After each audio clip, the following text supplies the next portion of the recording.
안녕하십니까? 송세무사의 구실 이야기 92번째 이야기입니다. 상장 주식 양도소득세를 계산할 때 무상으로 입고되는 주식에 대한 취득가액, 취득 시기 이 두 가지에 대한 이야기를 하고자 합니다. 오늘의 핵심은 무상으로 입고되는 주식 중에서도 주식 발행 초과금을 재원으로 무상증자한 주식의 취득 시기를 핵심적으로 다룰 텐데 매우 어려운 내용이 될 수 있습니다. 곧바로 결과부터 말씀드릴 테니까 이 부분만 보시고 뒷부분은 넘기셔도 됩니다. 무상으로 주식이 입고되는 종류는 크게 두 가지입니다. 주식 배당과 무상증자입니다. 각각의 회계적 차이는 설명하지 않을게요. 먼저 취득가액입니다. 표와 같이 주식 배당의 주당 취득가액은 액면가액이고 무상증자의 주당 취득가액은 0입니다. 공짜로 받은 주식인 건 똑같은데 왜 취득가액이 다른가에 대한 이야기를 짧게 하자면 주식 배당을 받으면 현금 배당과 동일하게 배당소득세 15.4%가 원천징수됩니다. 따라서 따지고 보면 공짜로 받은 주식 같지만 사실 우리는 세금 내고 받은 주식인 것이죠. 그래서 양도소득세를 계산할 때에는 소득세가 과세된 부분만큼은 취득가액에 고려해줘야 하므로 액면가액이 취득가액이 되는 것입니다. 반면 무상증자로 받은 주식은 배당이 아니어서 투자자가 받을 때 과세되지 않습니다. 이야말로 진짜 공짜로 받은 것이어서 취득가액이 0이 되는 겁니다. 다음 취득시기에 대한 설명입니다. 취득시기는 간단하게 계좌에 입고된 날로 생각하면 안 됩니다. 주식의 취득시기는 보유기간을 판단할 때에도 중요하고 선입선출법 또는 후입선출법을 적용할 때에도 중요하므로 반드시 세법에 의해 판단해야 하는데요. 주식배당의 취득시기는 의제배당 규정에 따라서 주식을 배당하겠다고 결의한 날이 됩니다. 일반적으로 주주총회 결의일이 될 텐데 참고로 이런 세부사항은 전자공시 시스템 다트에 가셔서 하나씩 확인하셔야 합니다.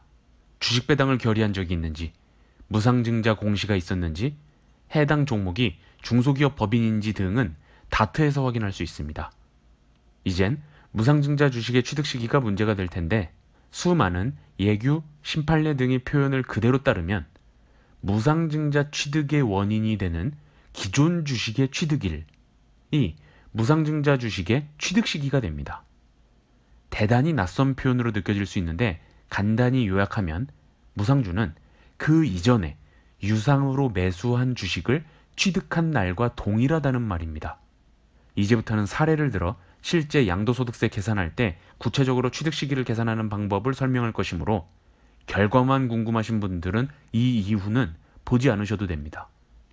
먼저 요약된 거래 내역을 볼까요? 이제부터 할 논의에서 취득가액은 중요치 않으므로 주당 거래가액은 기재하지 않겠습니다. A 종목을 2019년 11월 5일에 100주를 처음으로 매수하면서 2020년 7월까지 총 누적 4,380주를 매수합니다. 이어 2020년 9월 28일에 처음으로 1,680주를 매도합니다. 그리고 올해 2월 3일에 추가로 7,780주를 매수하면서 매도 매수를 전체 고려하면 잔고 수량은 1,480주가 됩니다. 그 후 3월 5일 5,240주 무상주 입고 거래가 있네요. 그리고 올해 상반기 11,373주를 매도했습니다. 이 매도 수량이 과세 대상이 되겠죠. 이 매도에 대한 양도소득세 신고를 8월 말까지 해야 되는데 양도가액에 대응하는 취득가액을 계산함에 있어서 무상주 입고 주식 5,240주는 취득가액에 어떻게 고려되어야 할까요? 법에 의한 표현을 다시 한번 보죠. 무상주의 취득 시기는 무상주 취득의 원인이 되는 기존 주식의 취득일이라고 합니다.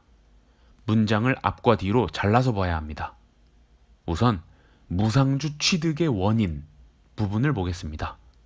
3월 5일에 무상주 5,240주가 입고됐는데 도대체 이 주식이 들어온 원인이 뭘까 봐야 하는 겁니다. 이렇게 무상주 입고가 있으면 전자공시 시스템에 가서 A 종목을 조회 후 실제 무상증자 공시가 있는지 봐야 하고 보시는 부분과 같이 주요사항 보고서 무상증자 결정이라는 공시가 있을 테고 공시 내용을 들어가 보면 신주 배정 기준일과 한 주당 신주 배정 주식수가 세법상 파악해야 할 내용이 되겠습니다.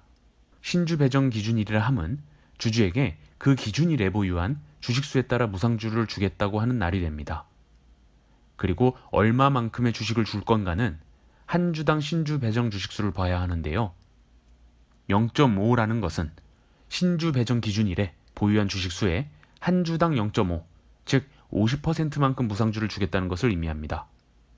이외에도 1.0인 경우는 기준일 보유 주식수만큼 그대로 주겠다는 것이고 0.3이라면 보유한 주식수 한 주당 30%만큼 주겠다는 뜻입니다. 우리의 사례에 적용하면 신주 배정 기준일이 2월 9일입니다. 거래 내역을 다시 보시면 2월 3일에 7,780주를 추가 매수해서 1,480주 보유하고 있었고 신주 배정 기준일인 2월 9일까지 아무런 추가 매도 매수가 없었으므로 기준일 잔고도 여전히 1,480주가 되죠. 또한 한 주당 신주 배정 주식수가 0.5였으므로 2월 9일에 보유하고 있던 1,480주의 50%인 5,240주가 무상주로 들어오게 되는 것입니다. 전자공시 하자마자 무상증자를 실행하고 주식을 발행하고 발행된 주식을 상장시키고 이런 일들이 동시에 발생할 수는 없이 모든 절차에 시간이 소요되니까 신주 배정 기준일이 2월 9일이라고 하더라도 제반 절차를 거친 후에 거래 내역과 같이 3월 5일이 되어서야 실제 투자자에게 5,240주가 입고됐던 것입니다. 그럼 무상주 취득의 원인에 대해서 알아봤으니 이젠 그 뒷문장, 원인이 되는 기존 주식의 취득일을 살펴봐야 합니다. 무상주의 취득 시기를 판단하는 핵심이 되는 부분입니다. 우리는 취득가액을 선입선출법에 따라 계산해 볼게요. 표를 잘 따라와 주시기 바랍니다.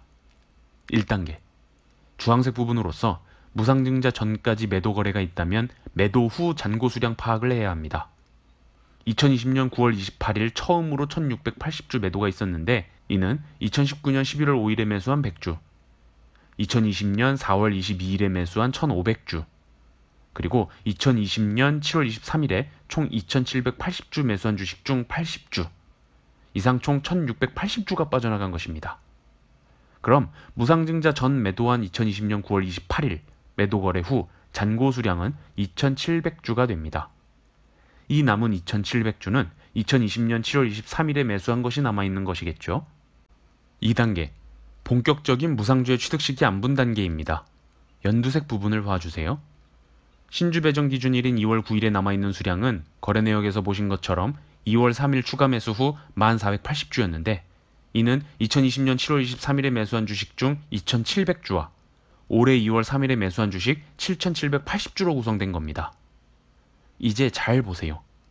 3월 5일에 입고된 무상주 5240주는 2월 9일에 보유하던 주식의 50%만큼 들어온 것이고 이 5240주를 다시 한번 설명해 보면 2020년 7월 23일 2780주 매수한 것 중 이미 빠져나간 80주를 제외한 2700주와 2021년 2월 3일 매수한 7780주가 합쳐져서 1480주가 됐으며 여기에 50%인 5240주가 들어온 것이니까 취득 시기는 기존 주식의 취득일이라고 할 때 무상주 5240주 중 1350주는 2020년 7월 23일에 매수한 주식 중 남아있는 2700주의 50%이고 나머지 무상주 3890주는 2021년 2월 3일에 매수한 주식 중 남아있는 7780주의 50%인 겁니다. 그러므로 무상주를 기존 주식의 취득일로 안분해 줄 때 1350주는 2020년 7월 23일이 되고 3890주는 2021년 2월 3일이 세법상 취득 시기가 됩니다. 사례를 요약해서 정리해 보겠습니다. 무상주가 입고된 후 총 잔고 수량이 15,720주가 되는데 이 주식의 취득 시기, 취득 원인을 구성해 보면 2020년 7월 23일에 유상 취득한 주식 2,700주, 무상 취득한 주식 1,350주로 구성되어 있고 2021년 2월 3일에 유상 취득한 7,780주, 무상 취득한 주식 3,890주, 이렇게 총 15,720주가 되는 겁니다. 이해되시나요? 이어 상반기 양도소득세에서 취득가액을 간단히 말로 설명한다면 상반기 과세 대상이 되는 매도 수량은 11,373주가 되니까 이에 대응하는 매수 수량을 계산할 때 2020년 7월 23일에 취득한 유상주식 2,700주와 무상주식 1,350주 합쳐서 4,050주는 당연히 빠져나갔고 나머지는 2021년 2월 3일 유상취득분과 무상취득분이 1대 0.5 비율로 비례적으로 빠져나간 것으로 계산하면 됩니다. 그중 무상취득분에 해당하는 수량은 취득가액이 0원으로 반영되고요. 비교적 간단한 사례를 들어 실제 양도소득세를 계산할 때 쉽게 보일 수 있는데 사례에 따라 무상증자가 있는 경우 복잡하고 어려운 업무가 됩니다. 무상주의 취득가액, 취득 시기에 대한 법률적인 판단, 근거를 문의하시는 분들이 매 신고 기간마다 계셔서 여러분들 중에도 궁금하신 분들이 있을 수 있어 매우 어려운 얘기에 해당하지만 좀 자세하게 설명해 봤습니다. 계산되는 흐름 정도 이해해 보시고 만약 직접 하기가 어렵다면 전문가에게 의뢰하는 것도 신경을 덜 쓰고 마음 편한 방안이 되겠습니다. 이상으로 송세무사의 구실 이야기 92번째 이야기를 마치겠습니다. 감사합니다.